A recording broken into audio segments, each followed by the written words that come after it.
RumbleStump. You're listening to 1232, an audio epic, produced by RumbleStump Entertainment. This episode of 1232 is sponsored in part by Oasis Family Media and its family of companies including Oasis Audio, Enclave Publishing, and Sky Turtle Press.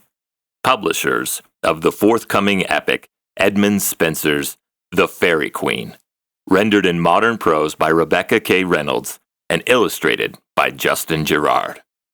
For more information, visit fairyqueen.com. That's fairyqueen.com. Or find the link in the description below. Hello, 1232 listeners. This is Callie Sioux, and I'm excited to tell you about Dramify, the ultimate platform for creators and fans of audio dramas. With oodles of genres, hundreds of shows, and thousands of episodes, Dramify is your go-to streaming service exclusively for family-friendly audio dramas.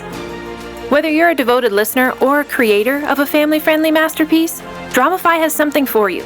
And guess what, 1232 listeners? You can now enjoy 1232 on Dramify. Just go to dramify.com/1232. That's DRAMAFY.com/1232 and get started for free. Happy listening. Chapter 22. What happened next? Dafydd pleaded, his little eyes sparkling in the dark. He peeked out from under the blanket, begging Flint to finish his story. The fire they were all sleeping around was dying. It had been another typical day in the camp, with little sorties and raiding parties coming and going all day, and people training or hunting or putting up another crude shelter. Flint and Rhona, along with Ed, Smith, Scarlett, and the priest, had made this one lean-to their resting place at night. During the day, it was used by the Fletchers to make arrows. And of course, wherever Rhona went, Dafydd went. So this made for another typical night, with Dafydd keeping Flint up long enough to tell him the story of David and Goliath, or any other story about the ancient Hebrew king. Look, kid, I'm exhausted, okay? Flint rolled over and added, mumbling, You know what happened next. I can't remember. You remember. Dafydd said. There was a long silence. Flint was in some state between sleep and wakefulness, and he just hoped Dafydd would fall asleep. Flint! Sir Flint! Dafydd would not give up. Before Flint was about to roll around and shove a blanket in the kid's mouth, there was a stir on the other side of him. It was Rhona, and her voice was groggy. Oh, then young David, just a little shepherd boy, left the army on the ridge and picked up some little rocks. 5 smooth stones. Flint corrected her over his shoulder. 5 smooth stones. And he put one in his sling, and he whacked the freak in the head, and then hacked it off with a sword. The end. Real godly attitude. Now go to sleep. A deep sigh from the little boy's lungs, and a long silence followed. There was dew on the ground, and the stars were especially bright and piercing. Now awake, Rhona figured she might as well put some more wood on the fire. When she lay down again, amazed that even with all the hard work she was doing over the last several weeks, she felt good.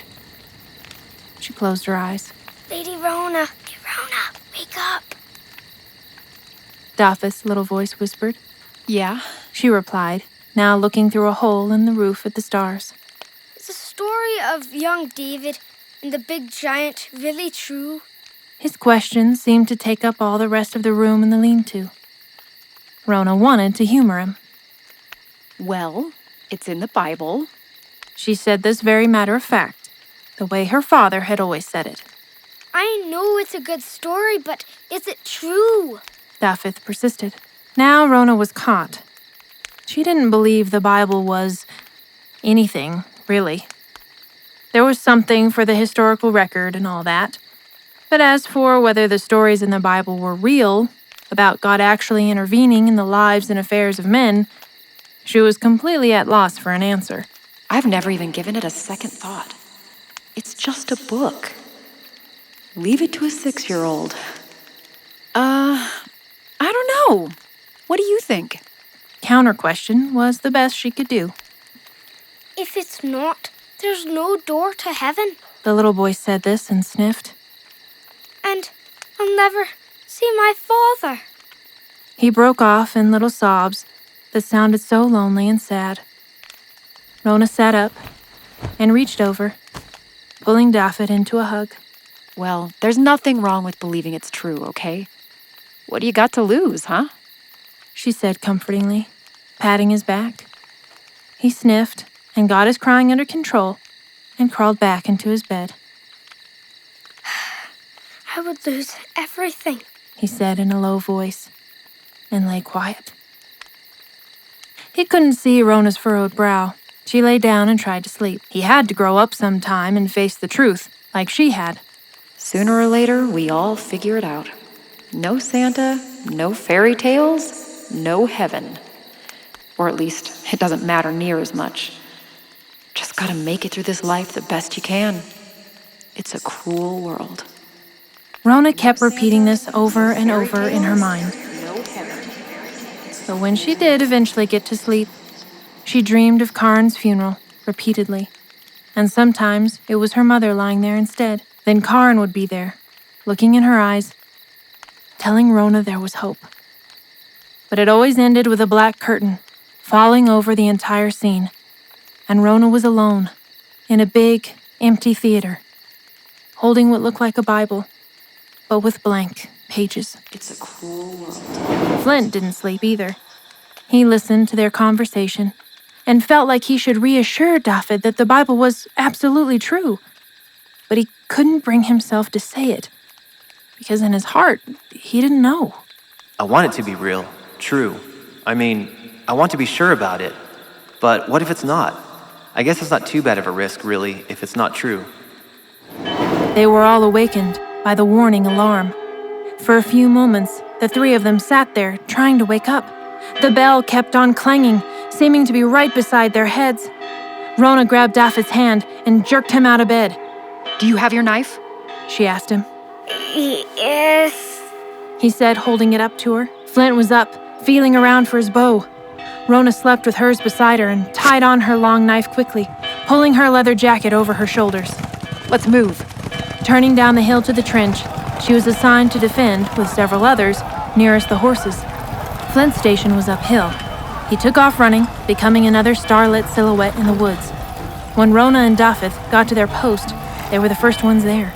They hunkered down in a deep trench, dug along that section of the meadow.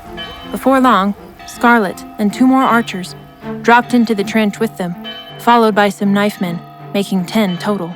There were fighters every 30 feet of the trench, which ran the length of the meadow and joined a tunnel on each end that surfaced in the wooded undergrowth. If the enemy overwhelmed the trench in any place, they were to get the horses up to the ridge and keep them safe at all costs. Next to men, horses were the highest priority. There was a line of archers and nests up above them to cover their flight, if it came to that. Flint was in one with Ed, 2 older farmers, and 3 Brecon women. They had a clear view of the whole meadow in the starlight. What happened? What's going on? Flint whispered to Ed. I don't know yet. I only heard the bell. But the only way they'd ring it is if Black Riders were coming. I know that. Ed was matter of fact, as he drew an arrow from its quiver and knocked it on his longbow. Beware. Ready your bow. He told Flint, and looked around him at the rest of his archers. Satisfied, he gazed out into the dark.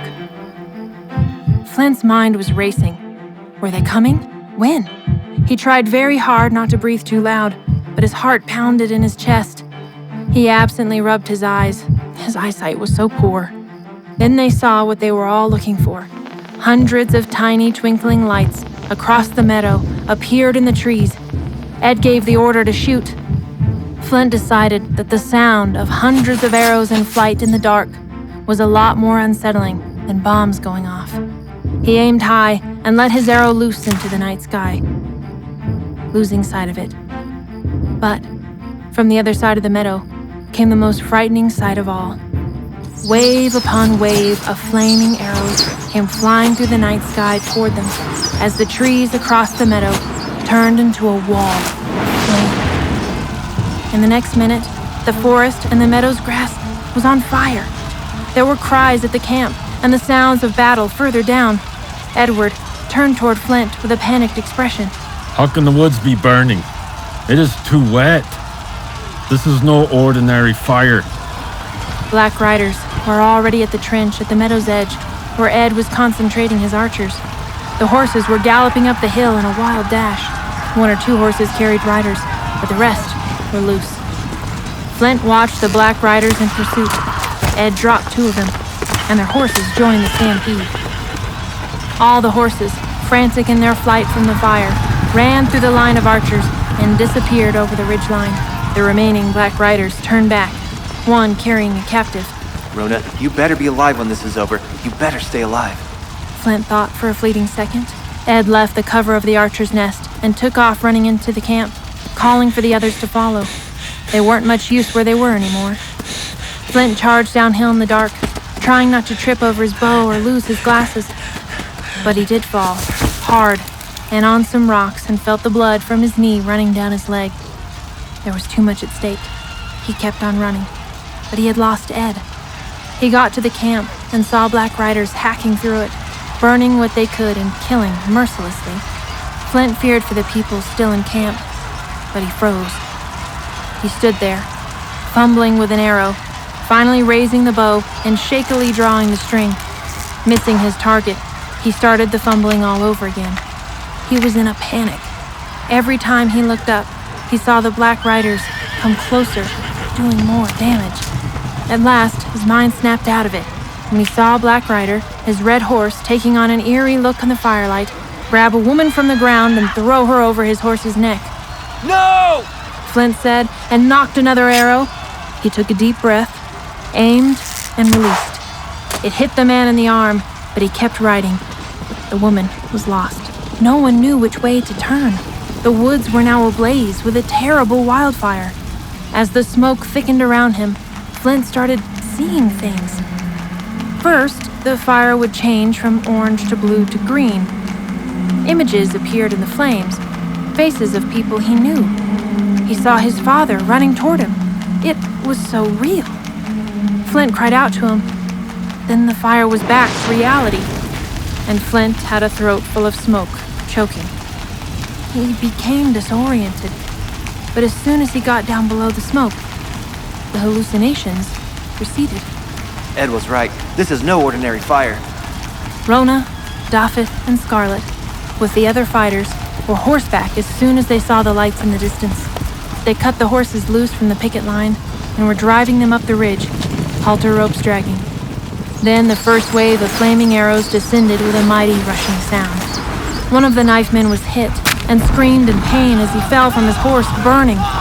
Rhona, with Dafydd sitting in front of her, tried to pull up her horse to help him, but her rein snapped. She had a runaway on her hands now.